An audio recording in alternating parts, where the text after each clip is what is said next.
ഭാവന theatres എന്ന നാടക ട്രൂപ്പിലെ തബലിസ്റ്റ് അയ്യപ്പനെ കാണാതാകുന്നു. ട്രൂപ്പിലെ പ്രധാന നടി രോഹിണിയുടെ കൂടെയാണ് അയാളുടെ താമസം. അയ്യപ്പന്റെ ഒരു പ്രത്യേക സ്വഭാവമായിരുന്നു ആരെയും പേടിയില്ലാതെ ചാരായം കുടിച്ച് എല്ലാവരോടും വഴക്കിട്ട് എവിടെയെങ്കിലും മദ്യപിച്ച് കിടക്കുക. സ്ത്രീ വിഷയത്തിൽ താൽപരനായ അയ്യപ്പൻ അങ്ങനെ ഏതെങ്കിലും സ്ത്രീയുടെ പുറകെ പോയതായിരിക്കും എന്ന് കരുതി അയ്യപ്പന്റെ മിസ്സിംഗ് ആരും കാര്യമായി എടുക്കുന്നില്ല.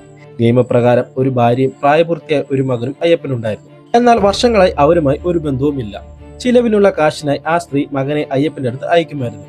മകന് അയ്യപ്പനെ ഒട്ടും ഇഷ്ടമല്ലായിരുന്നു. അയ്യപ്പനെ പോലെ തന്നെ ഭയങ്കര ദേഷ്യവും വാശിക്കാരനുമാണ് മകനും. ദിവസങ്ങൾ കുറെ കഴിഞ്ഞിട്ടും അയ്യപ്പനെ കുറിച്ച് വിവരമൊന്നും ലഭിക്കാത്തതിനാൽ നാടക ഉടമ വക്കച്ചൻ പോലീസിൽ പരാതിപ്പെടുന്നു. പോലീസ് അന്വേഷണം ആരംഭിക്കുന്നു. 1982 KG ജോർജ് കഥ എഴുതി സംവിധാനം ചെയ്ത ഒരു ഇൻവെസ്റ്റിഗേഷൻ ത്രില്ലറാണ് യവനിക.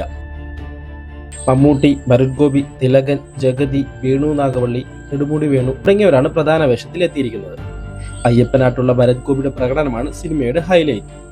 യാതൊരു പഴുതുമില്ലാതെ വളരെ ത്രില്ലിങ്ങോട് കൂടിയ തിരക്കഥയാണ് ഈ സിനിമയ്ക്കുള്ളത്. നിസ്സാര കാര്യങ്ങളിൽ പോലും നമുക്കത് കാണാൻ സാധിക്കും.